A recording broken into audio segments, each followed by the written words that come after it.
Ahmed Jahado spent 4 years in this prison in appalling conditions, and all for criticizing the regional administration. It's a place he comes back to with great reluctance. The 4 years I spent here were the darkest in my life. Most of them were spent in this room, which was overcrowded with inmates. We were beaten and tortured several times every day. The former regional president, Abdi Omar Mahmoud, is accused of using Jigjiga Central Prison, also known as Jail Ogaden, to dump his opponents.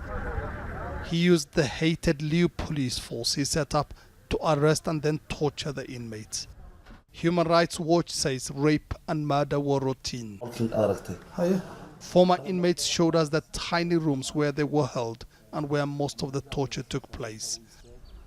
They were forced to sit, they say, in raw sewage, sometimes for days in these underground bunkers. 25-year-old Junaid Mohammed was held at the prison for 8 years.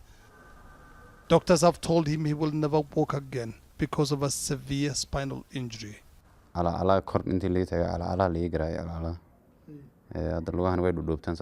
was arrested while herding camels and within days was sentenced to life imprisonment. Then the torture began. They would hang me from the ceiling and beat the soles of my feet and back with sticks and plastic pipes. They broke my spine, but that didn't stop them from continuing to torture me. The jail also had a women's wing where former inmates say rape was an intrinsic tool of torture. Mariam Maalim was held here for 10 years. They will call for some of the girls in the middle of the night, only for them to come back to the cell, shaking, shivering and crying. We knew what was going on. It was rape. Former inmates describe seeing people dying in their cells, sometimes in their dozens, due to the non-stop torture and abuse that went on at the jail. They say there was little oversight or scrutiny during the decade the former president was in power.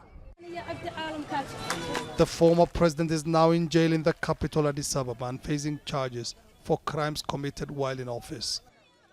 The region's new president, a former employee of the United Nations, closed the prison a few months ago as part of a package of changes. This was a systemic problem, and most of the people who also committed these crimes have in some ways were in some ways victims themselves. Low-level police officers were told to do this. That's not to excuse what they have done, but the point is we don't want to spend our time chasing these low-level officers.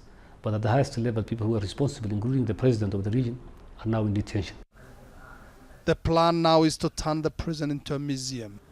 But even before that happens, people have been flocking here to see for themselves a facility that's become a symbol for one of the darkest periods of the region's history. Mohammed Adu, Al Jazeera, Jigjiga, Ethiopia.